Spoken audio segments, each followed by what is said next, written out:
Blog Talk Radio. All aboard! The Clio Exchange Express is leaving the station.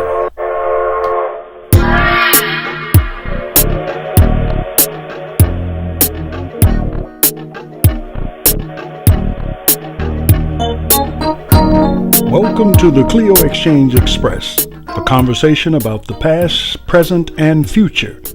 A lively discussion between friends, family, pundits, personalities, and potentates, if necessary, in order to teach and learn something new. So sit back, relax, and enjoy the hour. Let's go to the show already in progress.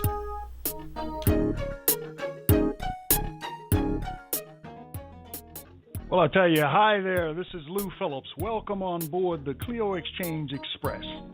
I'm one of your host conductors for the day, and we're heading out on another life journey, a journey that will educate, inform, and inspire.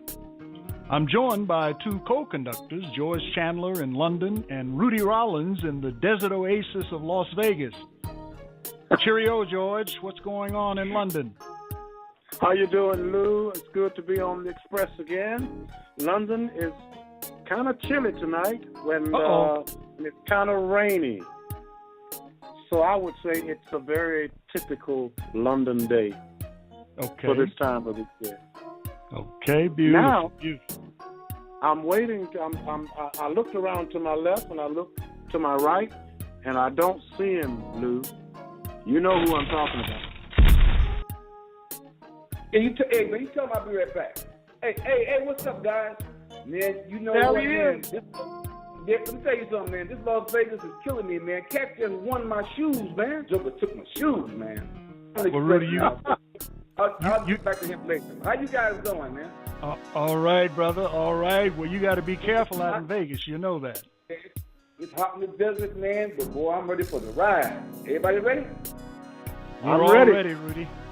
Well, listen, Rudy, it's so wonderful to have you join us once again, and we always love the way you enter the room. I tell you, it's just a thrill.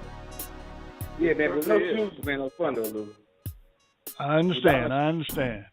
Well, listen, why don't we just kind of move forward a little bit into something that has become a tradition for us, and that's to try to come up with the wisest little cracks that we can deliver. So I got a question for you guys, and see if we can turn it into something that's fun. Okay? All right, I'm ready. All right. Tell me this: why don't you tell secrets in the garden? Why don't you tell secrets in a garden? I don't have a clue. I don't either. Well, I tell you, because corn have ears, potatoes have eyes, and beans talk.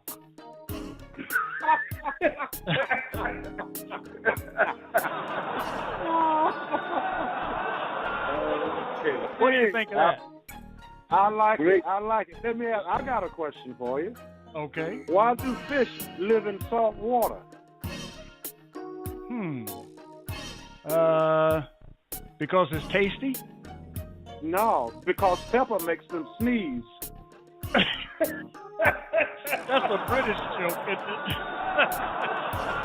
all of my jokes have a touch of English humor to them. You probably noticed that. I know you got a double laugh on that. So what about you, Rudy? You got anything? No, man. I'm my shoes, man. All right. Well, I got you. Okay. Well, now I have one. I have one more. Oh, okay. Well, go ahead, George. Yeah. Why do giraffes have long necks? To reach to the top of the tree. No, because they have smelly feet. I need a little help laughing on that one. That's very good. I tell you guys, now that we've rocked the house with our comedy routine, let's get a little closer to meeting our guest passenger for today. But before I introduce him, let me tell the listening audience that we'd like for you to participate in the discussion, and you can do so by calling 646-716-7070. or you can call in toll free at 855-414-6521. Again, you can join the conversation beginning at 7:25 by calling 646-716-70 or toll free at 855-414-6521. Now, that's an indication of something. And that indication is that before we bring our guest out, we want to do a little trivia stuff. Okay, fellas? Sounds good to me. All right. George, can you name a couple of hit records or stars related to our guy, our special guest for today? Yes, I'll tell you. Our guest has been involved with so many fantastic groups. But the one that instantly comes to mind for me is the Impressions. And of course, when you say Impressions, you also say Curtis Mayfield. Beautiful, beautiful. How about you, Rudy? Yeah, well, the truth I have is there was a group, somewhere in the 70s. It was a very popular group, and they didn't have the same name that they end up with. And Eddie was instrumental in changing that name, and the name of that group is Lakeside. Lakeside, yes, indeed. Yeah, I remember that group. And as far as I'm concerned, my favorite performer that was in our guest universe of stars, I guess, was Donny Hathaway. I always thought, man, he was such a great talent, and even in my preacher role now, I still have to pat my feet to This Christmas and I Love You More Than You'll Ever Know. I tell you, it was just such a wonderful piece of experience that was delivered out of Chicago, and our guest had an awful lot to do with that. And so I tell you what, fellas, what do you think? We just move toward bringing our guest on board, do you think? That sounds like a winner to me. Okay. Ladies and gentlemen, I'd like to bring into the conversation a man who has been known for decades as being the Chicago Music Man. He's the co-founder of Curtom Records and master hit maker of many platinum and gold albums and singles. If you think of a hit or an act from back in that day who called Chicago home, you can almost be assured that his hands touched them in one way or another.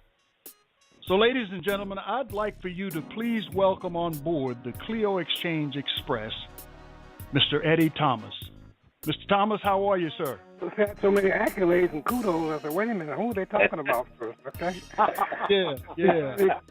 Clarify when you say Donny Hathaway, well, he definitely was part of us, very much so. I thank all of you guys for having me on this beautiful program. I'm so happy to be here and to give what I can contribute to inspiring, hopefully tell somebody they can make it if they try, and just give them all the hope I can. Well, that's wonderful, Mr. Thomas. You know, and I've spoken with you several times today and had the pleasure of speaking with you in your home a couple of years ago in Chicago, and it was just an honor then, and it remains so today. And I'd like to kind of get the conversation started, if you don't mind, and kind of get right ahead. Okay, sir, and kind of get you to think back in the day. As I recall, you were working at the post office, and back in the 50s, early 60s, that was a pretty prominent job to have in the community. In fact, folks envied most people who worked at the post office. So my question is, what motivated you to leave the security of working for the post office to go into a high-risk business like the music business? Well, let me say this. The post office, you said is true. It's very clear and positive and secure. And I thought it was great for me, and I looked way on my way. Now, during that time period, back in the day we're talking about, my mom was only working, had the one job. She worked running the elevator. She's making about $35 a week, and I said to myself, I'm helping on what I can with my paycheck from the PO, but I could use a part-time job, which would even be better in helping us what we're trying to do. Mm-hmm. So I shopped around, and I found a job at the Chez Paris. Chez Paris. Chez Paris was the place during that time for all the entertainers of big-time stature. Frank Sinatra, Sammy Davis Jr., Tony Curtis, all the big stars came there. I can't even say how many there were. So I got a job parking cars at night. Parking cars. Okay, my pride. See, I'm blessed in a way. I don't have a pride. I don't have an ego, and I'll do whatever's necessary to do what you got to do to get over. So now I'm parking cars at the Chez Paris at night, and that one evening a singing group came over from Cabrini Green. They called themselves the Medallionaires. They asked me that they wanted to see the manager because they liked to be on the show. I think at that time Sammy Davis Jr. was appearing at the Chez Paris. Mm-hmm. So since I was the only dark shadow over there, they came to me. They didn't want to go inside to the manager because they didn't want to take a chance on that. So they came over to me, introduced themselves to the Medallionaires one by one, and met them all individually. And they asked me could I assist them and get hooked up with the manager. Mm-hmm. I told them, I said, I think you need to have a tape or a demo or something. We just can't go in and say you're the Medallionaires. He has to hear something. So they agreed, and they said they would go back. Now, they were from Cabrini Green. They said, go back to Cabrini Green, rehearse and make the tape, but that's what I come over and help them if I could.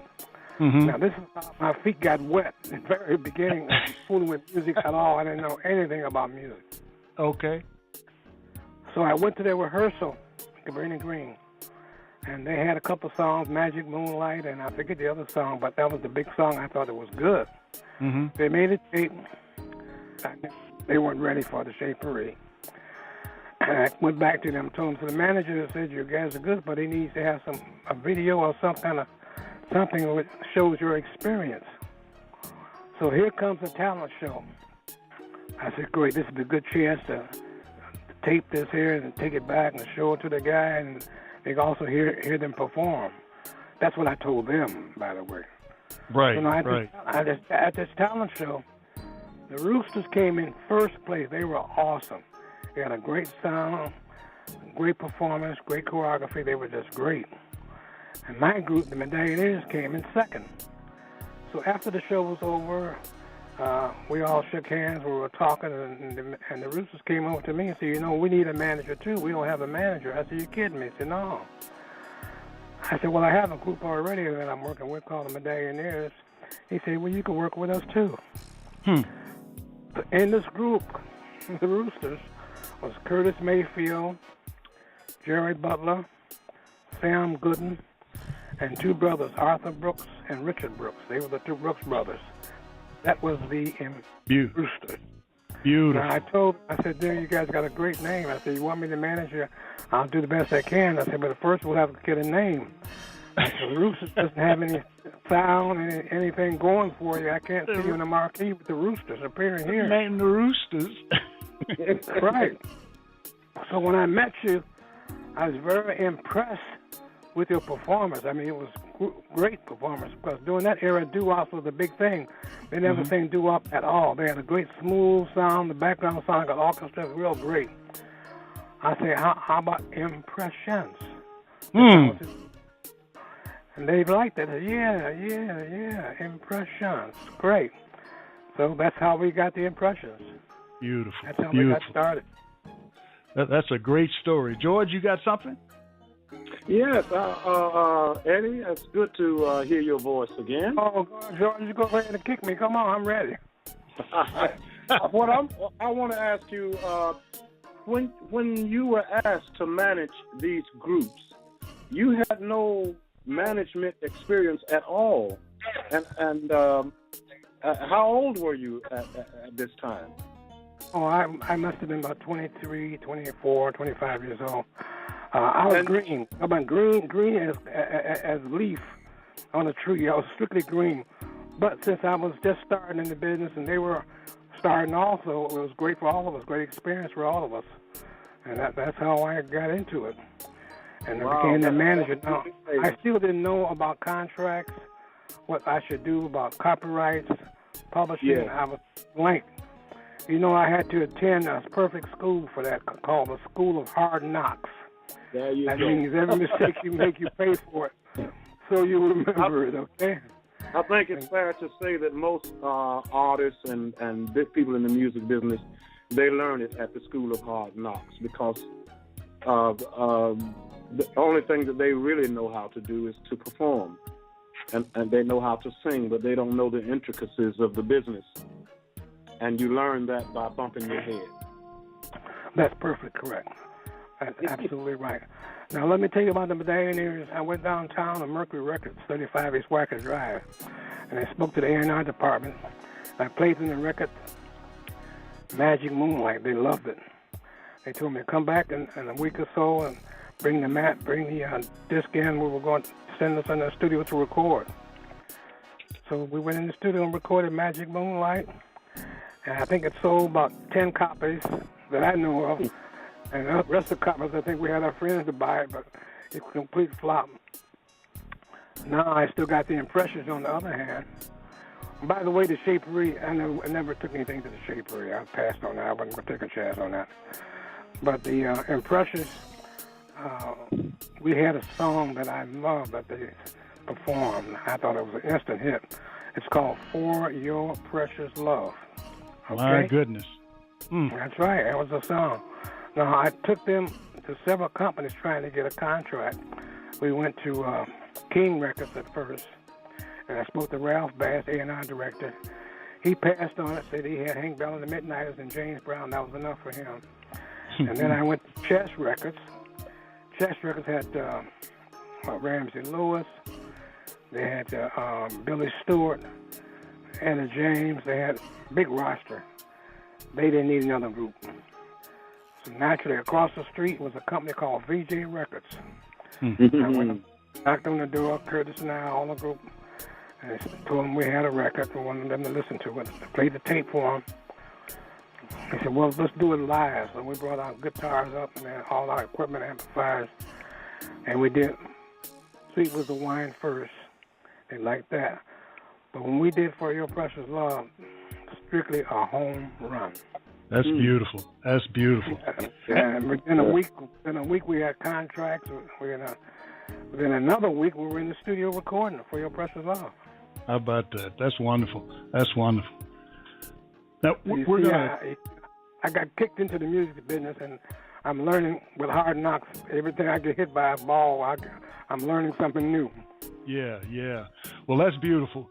And we've got a very good friend of yours coming up in just shortly. But in the meantime, don't go away. We'll be right back after this stop on the Underground Railroad. What?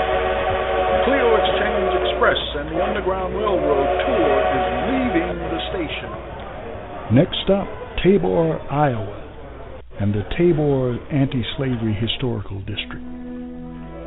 The town of Tabor in southwestern Iowa played a significant role in the 1850s as a center for the Western anti-slavery movement. Tabor found itself in a strategic position to impact the future of slavery in the West.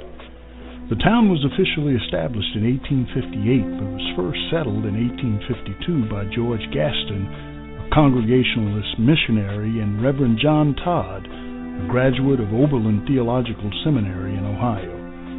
Reverend Gaston donated land, which became the central location where anti-slavery residents came to air their opposition to the flagrant sin of slavery. Reverend Todd provided his home as a significant hub on the Underground Railroad in western Iowa. He often preached of the paradox of slavery in a free society. The Tabor Anti-Slavery Historic District is located in the center of Tabor, Iowa, and is now named Tabor City Park. The Todd House is located in the historic district and is open to the public by appointment. This is Lou Phillips. Join us again next time on the Underground Railroad tour of the Clio Exchange Express.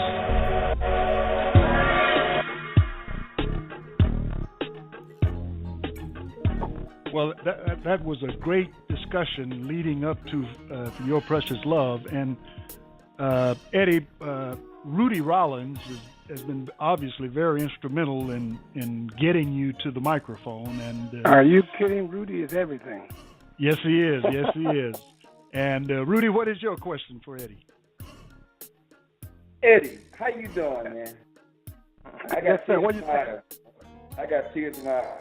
Listen, man, when I was 19, and I was having my second child, when my girlfriend was having our second child, there was a song called Coffee by Otis Redding. And we used to sit up, and that was my favorite song by Otis.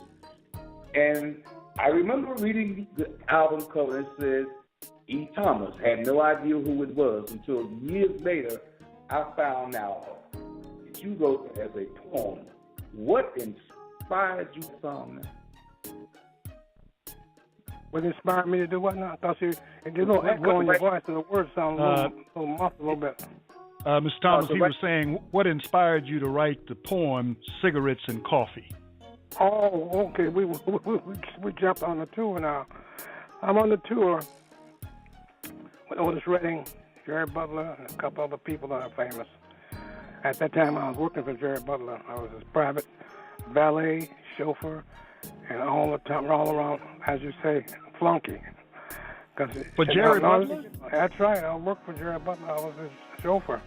You see, when Jerry Butler left the Impressions starved for a couple of years. We had a couple of rough times. So I asked Jerry, I said, you need a driver. I heard your driver just quit.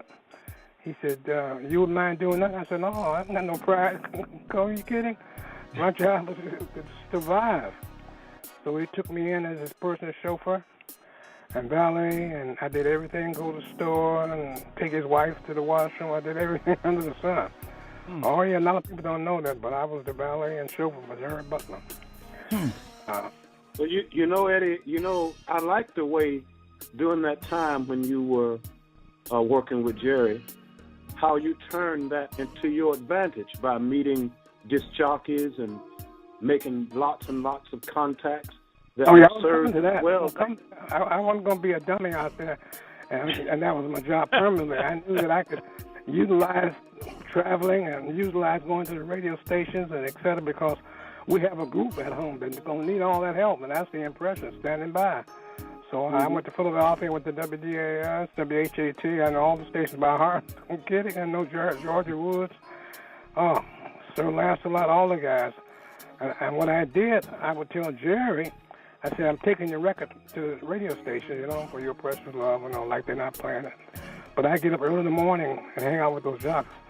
And I did that everywhere we went on tour. I went to the radio station. I got to know a lot of guys, Baltimore, Washington, Philadelphia, New York, down south, wherever they were, I was at the radio station. Atlanta, Georgia, knocking on the door, WAOK.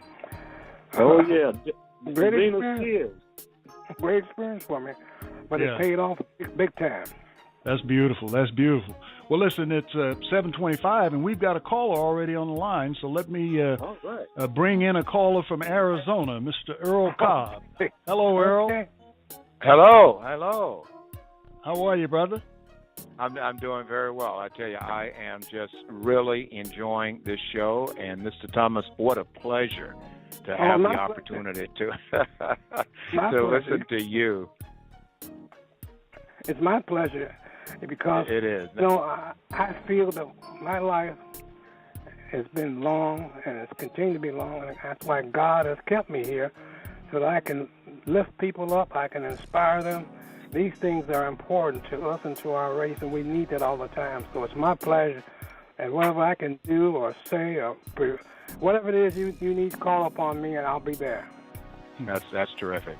Well, the question I had is, I grew up in a little town in South Georgia, and I remember the first time my parents bought us. Well, we used to listen to this radio show that came on from Nashville and didn't come on till late at night. Like Jerry's or yeah. And that was how it's in the 50s, right? When sure. we heard any of the music, okay? Mm. And Allen. Yeah. John Allen or Hawk Allen. Yep, that's right. And I remember the very first records that we got that were, they called them a 6-pack. And they have 645s. We saved up all year to buy this 6-pack. And I tell you, it just still resonates in me. And then when I go to college and hear people like the Whispers and got all in the Donny Hathaway, the question is, looking at it from today, okay, and just looking back on not only the artists, but the system that they had to come up with, it just seems like back then, even though the system was harder, it took more struggle, seems like there was many more artists that seemed to have the heart and soul and the connection of particular African Americans at that time. Right now, I don't see that. I see the few billionaires that get pinged on the head and say, you're going to be it, but they're not reaching the majority of our people in my sense. So what do you think about that? Well, I think you're right on target. And you got to remember, back in the day, there were a lot of things that were contributing to this, what you're speaking of. We had radio stations that played our music, in a big-time way. We had record stores, record shops, mamas and papas, the little stores, the little guys playing our music.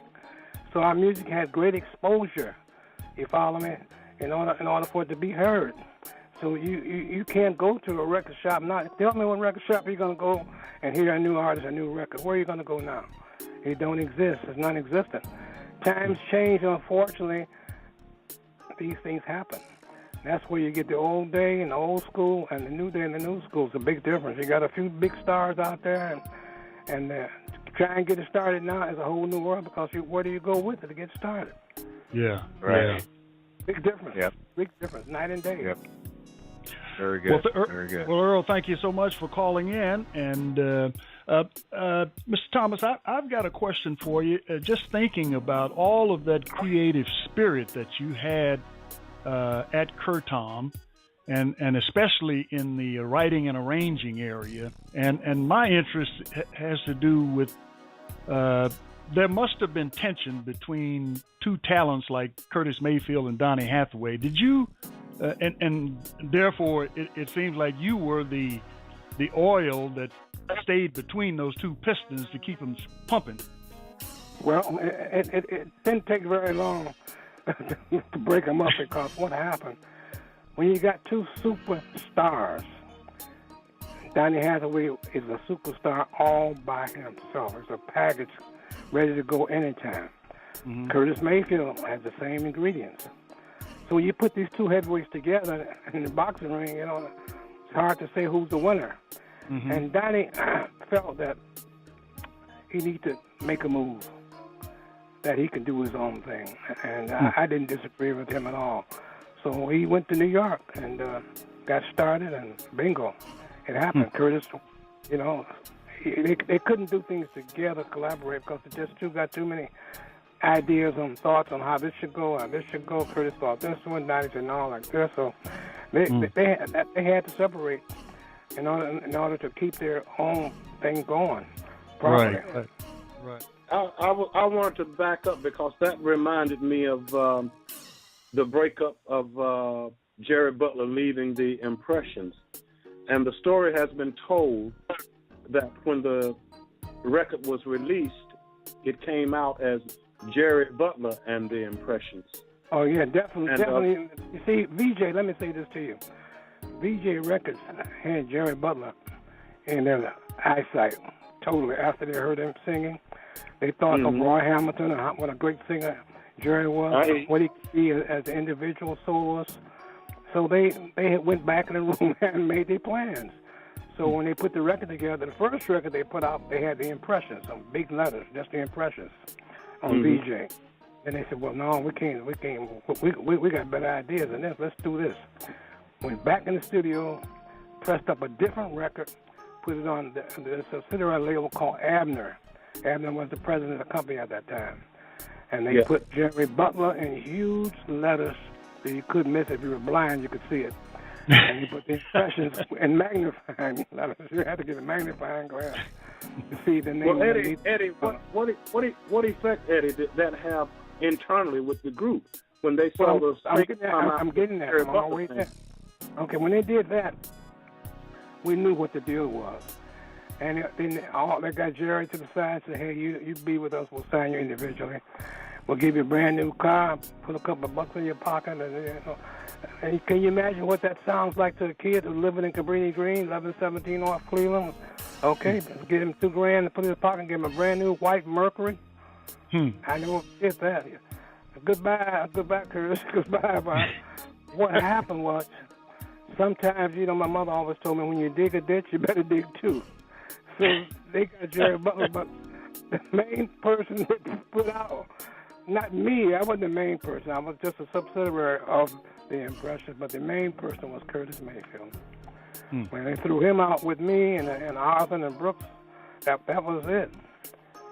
So they had Jerry Butler, and it took us a little while to get back on the feet. That's how I ended up driving for Jerry Butler and et cetera, et cetera. And when his guitar player quit, I called Phil Upchurch to come in and play for Jerry. So Phil Upchurch, myself, and Jerry Butler, and me going to the radio station, meeting disc jockeys, and that's how I got my hand into the promotion business. Now, is it true, Eddie, that when the Impressions were elected into the Hall of Fame, that the Brooks brothers wouldn't sit with the rest of the guys?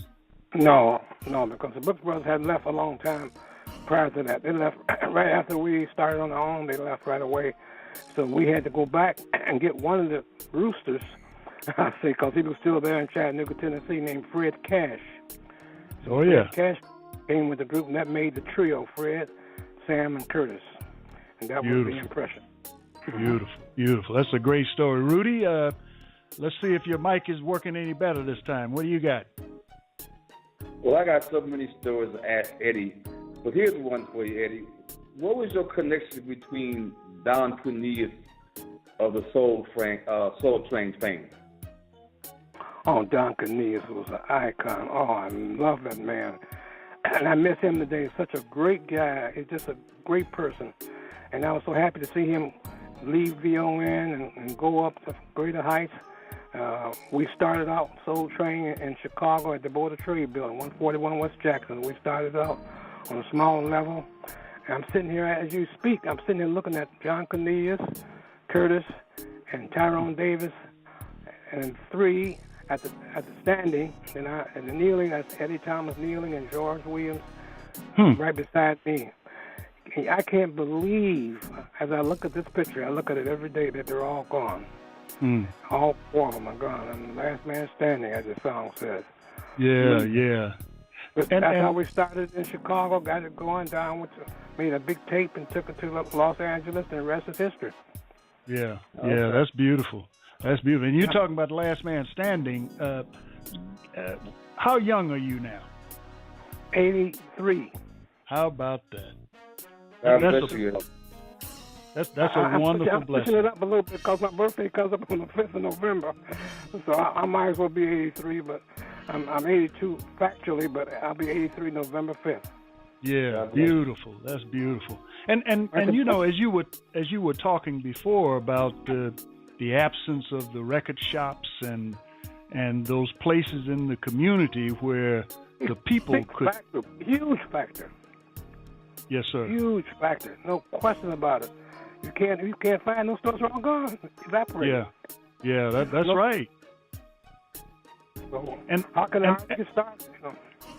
Unless you get lucky on the internet and get a tune, go to CD Baby someplace, and then you got to get somebody to listen to it. How they gonna listen to it? You got to get exposed in some kind of way. So it's a whole new ball game. Getting started out here now.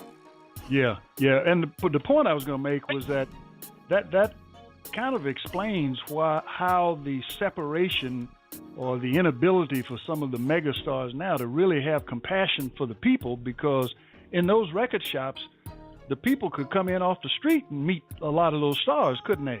That's correct. That's correct. Now, in Chicago, we got one store that does that. That's the Hyde Park Music Store in Hyde Park. That's the only store that you can go into. They got the Dusties, the oldies, and they got some current stuff. The only store in Chicago that you can go to with an artist and try and help him some kind of way get started. That you know you can find some oldies and Dusties, and there are maybe some current music, but that's one store in the city.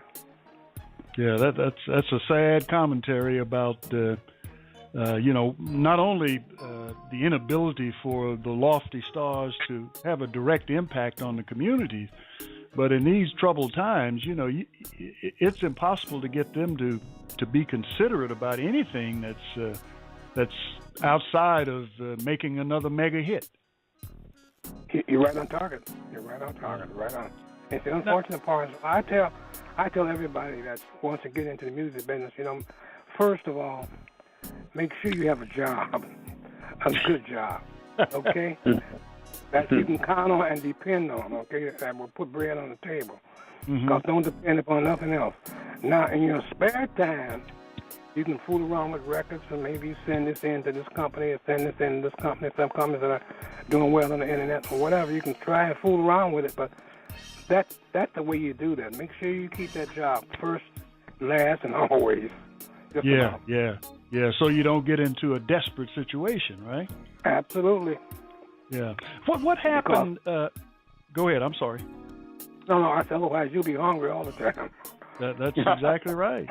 And you'll be susceptible to being misused and abused. Yeah, and you end up in jail probably. Yeah. What happened? What happened in the as Curtom began to mature? What was the driving force that caused you guys to move on to other things? Well, let me say this. Curtis met a gentleman from north side of Chicago. He was the manager of one of the artists that we had on our record, Curtom Records, Baby Huey and the Babysitters. This gentleman's name was Marv Stewart. Okay. Marv Stewart was a guy that would do anything and everything wrong, right, and in between. It doesn't matter to him to get over. And I know he had some habits that I wouldn't tell you about, that Curtis wouldn't tell you about, but Curtis got hooked on some of the things that he was into. They got real tight. And I told Curtis at a meeting we had, I said, you know what, we can hire him, put him on a salary. We don't have to give him a big position, vice president of the company, to come in. But he had sold Curtis on that whole concept. So I told Curtis that, well, if you want to go with Marv, fine. So Marv and him went up north.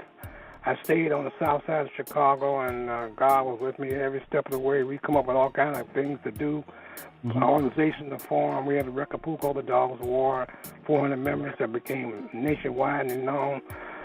We come up with other artists, Cash McCall. I mean, then we come up with the Independence. We had a lot of stuff. Lord just blessed me. Tremendous. I can't tell you how much it is. So I never regretted that. Now I told Curtis, I said, listen, now you got that big record up there. You need some help. He said, yeah, would you do that? I said, sure. Send me some copies to my office. I was doing independent promotion on the side. Okay. So I got some super flyers and sent it to some of my jocks. And so, hey, I don't mind working with you as long as you're paying me. There are no permanent enemies in business, huh? That's for sure. That's how you got to look at it. You take that way. Yeah. George, were you trying to say something? Oh, I was about to say that I was surprised to learn of your involvement with the Independents. They've always been one of my favorite groups, and I didn't realize you were involved with them. Well, I'll give you a little tip right now. Right this minute, we are reorganizing the Independents. Right now, right today, okay? October 17th or 8th, whatever the day it is, we reorganized them. We're coming back. Okay, I got Maurice, who is the oldest member of the group. We get more new faces in there, and we're gonna come back. So they'll be back in about. Give me a little while now. I'm 2 or 3 more months. They'll be on the scene. I'm telling you that. That's right. So there may be snow on the mountain, but there's still fire in the furnace, huh? That's correct. And they got the name. See, that's the good part. You know, you don't come up with the name of Zip Zop Zam and without recognition. And people will recognize the name. They'll recognize Maurice and recognize the material, the music. Hey, we're on our way. That's beautiful. That's beautiful. And you guys are getting a hot tip off the press for sure today, because nobody knows that. I'm giving you exclusive on that. Well, thanks for the scoop. Rudy, you got anything?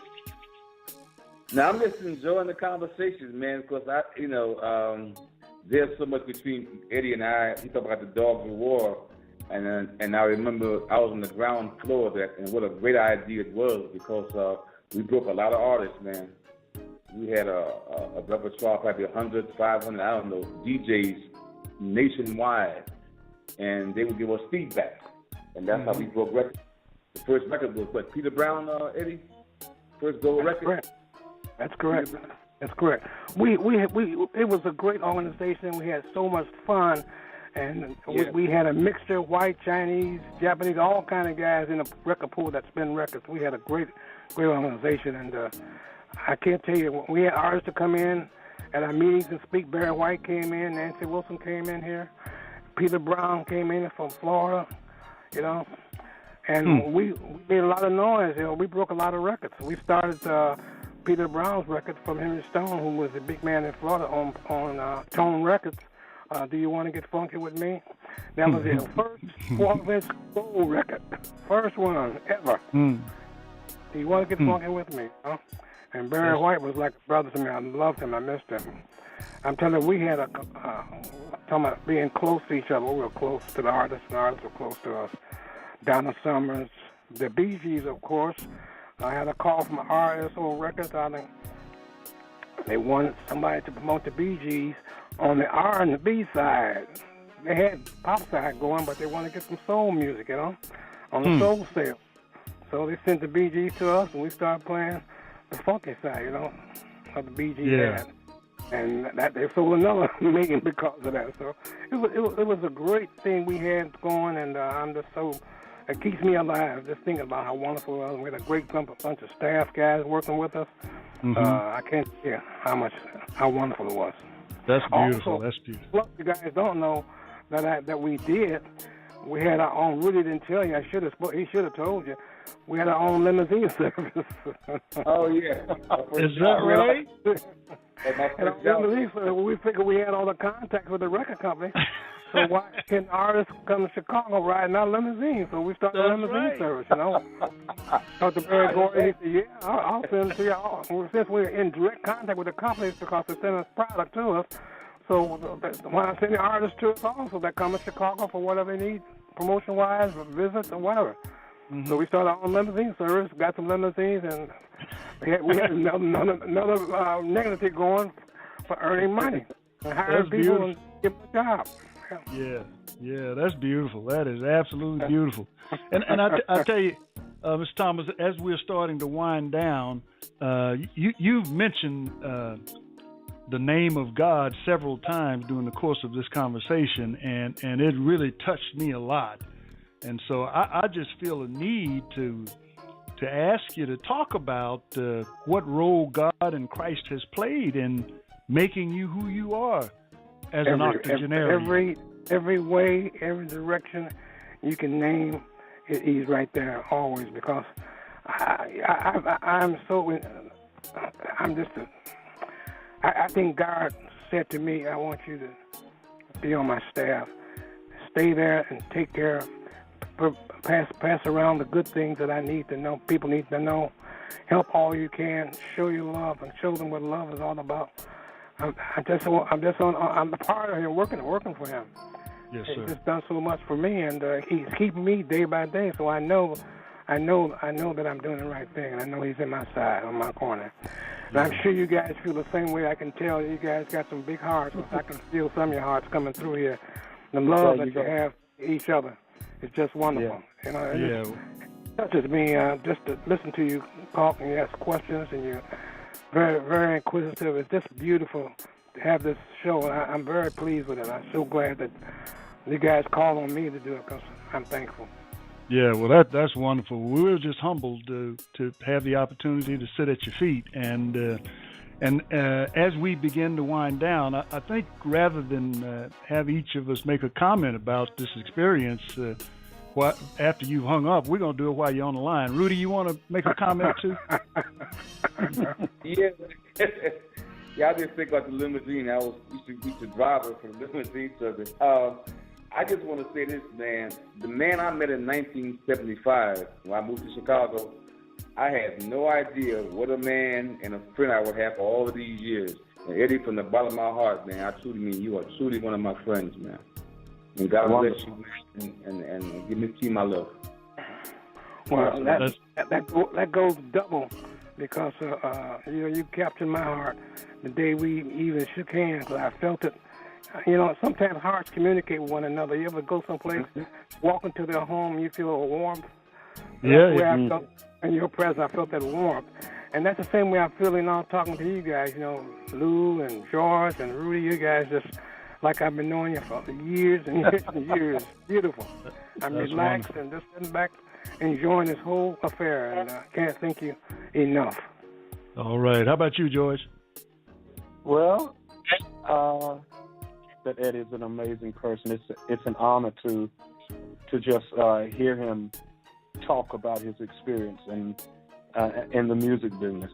And I would just like to ask you, Eddie, what are your thoughts about the industry today, and what advice can you give to a young person who wants to become, a record maker? You must have missed when I told you to keep that job. First of all, that's the first thing you got to do. Don't you dare leave that job going looking for hope. Because hope ain't out there. Morgan Freeman said in that movie, hope, what is hope? Are you kidding? No. It's out there for you, but unless someone is there pushing you or you got a contact, Beyonce, Jay-Z, and they got a contact for you and they can get you in the door. That's what you're going to need to get into the door because the music, no matter how great it is, people don't hear it, they can't buy it, they don't know about it. So you sit and plan it for yourself, You've got to have a contact or somebody in direct source of where you want to go and get you in the door. Otherwise, you make sure you stay on that side that paycheck's coming to you every week, and you do that on the sideline. It's there, but it's the bottom is so flooded now. It's just flooded at the bottom. The top that's the few. Yeah, so it's a big difference. Well, that's beautiful, and Ms. Thomas, I just want to thank you once again for being a part of the show. And for giving us an opportunity to once again sit at your feet. We had the pleasure of doing that once before in Chicago, and to be able to do it again, I consider it a real blessing. Well, I'll say this to you. Make sure, George, if you come to Chicago, and Lou, make sure Rudy knows where headquarters is. He knows where to come. But you guys, Rudy, make sure they get my address and phone number and email address so the communication lines will stay alive. And when you come to Chicago, I'd love to have you personally as my guest.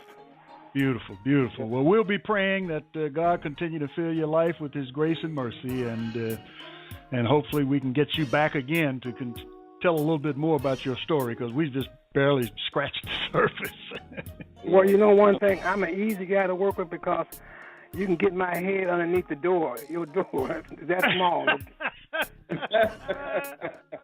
Oh, that's beautiful. Well, again, my sir. head and my pride, I have no problem because I realize that's being humble and being just a regular person is what keeps you, and that's why I know I'm on God's team. We'll let him know that. Okay, guys. All right, Thank sir. you so much. I mean, God bless you all, Bless you as well. And you. Man, that was beautiful, wasn't it? Ooh, that was fantastic. That was what a wonderful experience. What a wonderful stop on the Clio Exchange Express. What do you think? Wonderful, man. Yeah. What did you pick up anything new on this discussion with him, Rudy and George? Well, for me, the thing that I picked up on that I didn't know about him was his involvement with the Independents. Mm. Oh, okay. I didn't realize he had an involvement with them. Yeah, that's beautiful. That's beautiful. Well, I tell you, man, it was just, as we said at the end there, just touching the surface, and we certainly got to try to get him back again. Well, guys, it seems we've come to the end of another journey on the Clio Exchange Express, and we're obviously very thankful for those who joined us through the listening audience, and hope you enjoyed the ride as well. And, I do have one last funny for you guys to take a shot at, okay? All right. Let me ask you this. What do you call a pig that loves karate? A pig who loves karate. A pork chop. You got it. Okay, the conductor is telling us it's time to move on. We hope you've enjoyed the show. Let us know by sending an email to info@clioexchange-express.com. That's info@clioexchange-express.com. Until next time, we wish you peace of mind, love from the heart, and happiness you cannot explain.